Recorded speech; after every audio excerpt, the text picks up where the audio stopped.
मत चोरीचे आरोप एकीकडे सुरू असताना याच मुद्द्यावरनं आता बच्चू कडू यांनी खळबळजनक दावा केलाय। मतदार यादीतील 10,000 मतं वगळण्याची ऑफर होती असं बच्चू कडू यांनी दावा करत म्हटलेलं आहे। मत न देणाऱ्या मतदारांना यादीतनं वगळण्याची ही ऑफर होती। सरकारमधल्या काही लोकांनी ही ऑफर दिल्याचा बच्चू कडूंनी दावा केलेला आहे। मला याची ऑफर आली होती। मी आता सगळे ते पुरावे गिरावे शोधतो आहे त्या काळातले।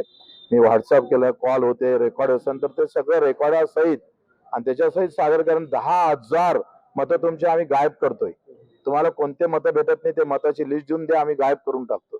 तशी ऑफर तुम्हाला आली होती? हा, पक्षाची होती का? पण आम्ही बम जोमात होतो ना, आम्हाला वाटलं जमतेच आपलं, कशाला काय गायब करायचं, होऊ दे आले। बच्चू कडू जे म्हणतात ते सत्य आहे। आज गावगाव अशा पद्धतीनं कार्यकर्ते मतचोरीचे प्रकार समोर आणतात आणि माझ्या माहितीप्रमाणे आज राहुल गांधी मतचोरीच्या संदर्भात 16 दिवसाची यात्रा बिहारमध्ये करतायत आणि हा विषय एक अतिशय प्रभावीपणे जनतेसमोर आलाय। लोकशाही धोक्यात आणण्याचा हा प्रकार आहे। तेव्हा बच्चू कडूंसारख्यांना पाडण्यासाठी भारतीय जनता पार्टीने अशा योजना, लोकसभेनंतर विधानसभेचे मतदान झालं जे 5-5 वर्षात वाढलं नाही, एवढं मतदान एवढं 3 महिन्यात वाढलं होतं आणि त्याच्यामुळं हे तर स्पष्ट झालेलं आहे की निवडणूक आयोग भारतीय जनता पार्टीचा बटीक बनलेला आहे।